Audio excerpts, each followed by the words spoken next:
In the spring of 1781, a British general stood on a smoke-choked battlefield in North Carolina, surrounded by his own dead, and declared victory. He was right. Technically, his army held the ground. His enemy had retreated. By every rule of 18th century warfare, the day belonged to him. And yet, within months, his campaign would be in ruins. Within a year, his army would surrender an entire war. The man who beat him again and again on paper and lost to him nearly every time on the battlefield would be remembered as one of the finest military minds the American Revolution ever produced. His name was Nathanael Greene. He never won a major battle in the South, and somehow he won the South. This is the story of how a Quaker blacksmith's son with a bad leg and no formal military training outthought one of the British Empire's most capable generals. Not with brilliance in the traditional sense, but with something rarer, the discipline to lose on purpose, again and again, until his enemy simply had nothing left to win with. To understand how this happened, we have to go back further, to a boy who, by every expectation of his time and his faith, should never have led an army at all.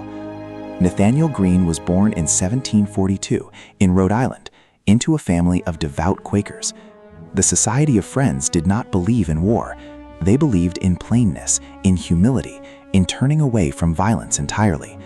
Greene's father ran a forge and a mill, and he expected his son to inherit that life, the iron, the grain, the quiet rhythms of a New England trade. Formal education was viewed with suspicion. Books beyond scripture were barely tolerated. But Nathanael wanted more. He borrowed books in secret.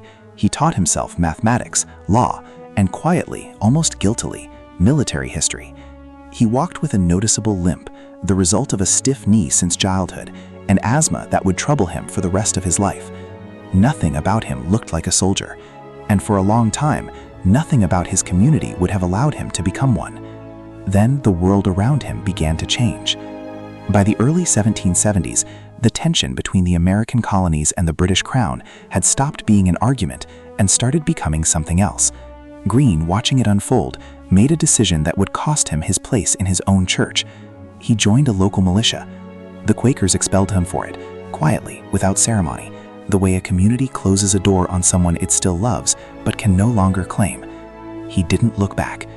When the war broke out in 1775, Rhode Island needed someone to lead its troops. On paper, Greene was an unlikely choice. He held no rank, no combat experience, not even full mobility in his own leg. But there was something in the way he organized, the way he read a situation and prepared for it 3 moves ahead, that convinced the colony's leaders to gamble on him. He was made a brigadier general. He was 32 years old, and he had never commanded so much as a company in battle. Within a year, George Washington would call him one of the most valuable officers in the entire Continental Army. What Washington saw in Greene wasn't flash, it wasn't charisma on a battlefield. It was judgment. While other officers chased glory in open engagements, Greene was the one quietly keeping the army fed, supplied, and moving.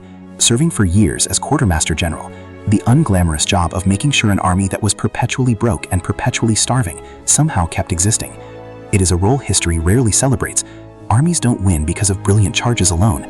They win, or simply survive, because someone made sure there were boots and bullets and bread. Greene understood something that many of his more aggressive peers never did, that in this particular war, survival was a strategy in itself. The Continental Army didn't need to conquer Britain, it only needed to outlast it. That lesson would become the entire foundation of what happened next, because in the winter of 1780, the war was about to shift somewhere Greene had never commanded troops before, into a theater the Continental Army was, at that moment, catastrophically losing. The southern colonies were collapsing. Savannah had fallen, Charleston had fallen, the worst American defeat of the entire war. Over 5,000 soldiers surrendered in a single blow. And then, at a town called Camden, South Carolina, the American general sent to stop the bleeding, Horatio Gates, suffered one of the most humiliating routs in American military history. His army didn't just lose, it disintegrated. Gates himself reported rode 60 miles from the battlefield before he stopped to catch his breath. The British had every reason to believe the South was theirs. Lord Cornwallis, one of the Crown's most capable and experienced generals, was marching through the Carolinas with a battle-hardened army, and there was, for the moment, nothing standing in his way.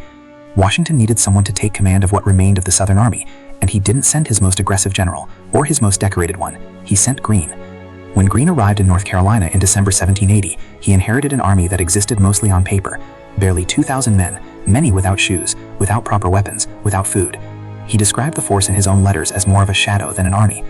Any conventional general would have looked at the situation and known there was only one honest option: retreat, regroup, and wait for a miracle. Greene did something stranger. He split his broken army in two. It should not have worked. Dividing an already outnumbered force in face of a superior enemy is by nearly every rule of conventional warfare an invitation to be destroyed piece by piece. But Greene wasn't playing by the rules of a war fought to win ground. He was playing a different game entirely, one built on distance, exhaustion, and time. He sent a portion of his army, under a tough, battle-scarred officer named Daniel Morgan, into the South Carolina backcountry. Cornwallis, alarmed at the threat to his supply lines, split his own force to chase them down, sending his most feared subordinate, the ruthless cavalry commander Banastre Tarleton, to crush Morgan before he could cause any real damage. At a pasture called Cowpens in January 1781, Tarleton got exactly what he wanted: a direct fight. And he lost almost his entire force in under an hour. Morgan had baited him into a double envelopment so precise that historians still study it today as one of the most tactically perfect small battles of the entire war. Cornwallis was furious, and more dangerously, he was now obsessed. He burned his own army's baggage train to move faster, stripping his men down to the bare essentials, determined to run Greene's forces into the ground once and for all. He had just made himself exactly what Greene needed him to be. What followed became known as the Race to the Dan, a desperate, weeks-long pursuit across the swollen rivers of North Carolina in the dead of winter. Greene, reunited with Morgan's force, led Cornwallis on a chase of over 200 miles, always staying one river crossing ahead, burning boats behind him, forcing the British army through freezing water and collapsing supply lines with nothing to show for it. Cornwallis's army had marched itself into exhaustion, chasing a battle that never came, and Greene had done it deliberately. He wasn't running from Cornwallis, he was luring him, pulling the most dangerous army in the South further and further from its supply base, stretching every mile of distance into a mile of British weakness. By the time Greene finally turned to face his pursuer at a place called Guilford Courthouse in March 1781, the two armies were no longer equal in the way they had been months before. Cornwallis's force was worn thin, hundreds of miles from resupply, and running out of options. The battle itself was brutal. Greene arranged his militia and continental troops in 3 defensive lines, forcing the British to fight through wave after wave of resistance. When the fighting reached its most desperate point, Cornwallis made a decision that would define the entire campaign. He ordered his own artillery to fire grapeshot directly into the melee, into a mass of British and American soldiers locked together in close combat, killing his own men along with the enemy, simply to break the deadlock. It worked. The Americans withdrew. The British held the field. And Cornwallis had just won the single costliest battle of his career. Nearly a quarter of his entire army lay dead or wounded on that field. Men he could not replace, this far from any British port, this deep into hostile country. When news of the victory reached London, a member of Parliament named Charles James Fox is remembered for a single, devastating line: "One more victory like this would ruin the British army completely." Greene had lost the battle. He had won the war of attrition, and Cornwallis knew it.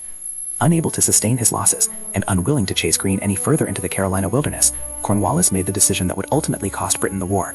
He abandoned the Carolinas altogether, and marched his battered army north, into Virginia, searching for a coastal position where the Royal Navy could resupply and protect him.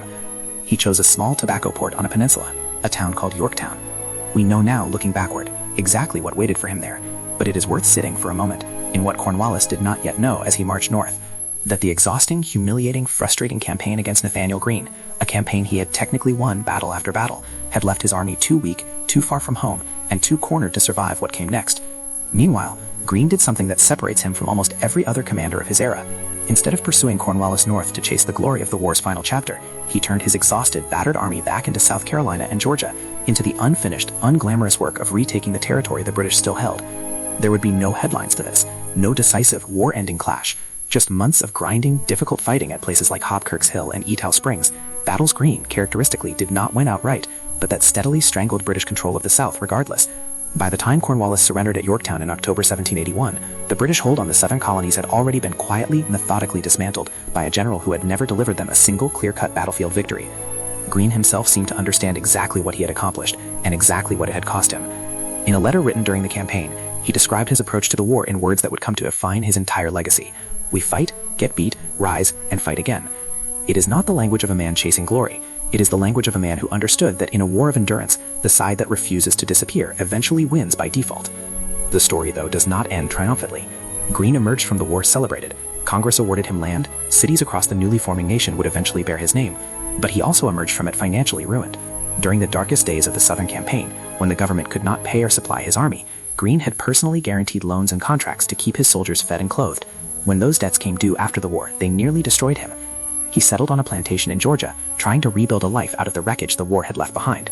In June of 1786, walking his fields under the brutal Georgia sun, he collapsed from heatstroke.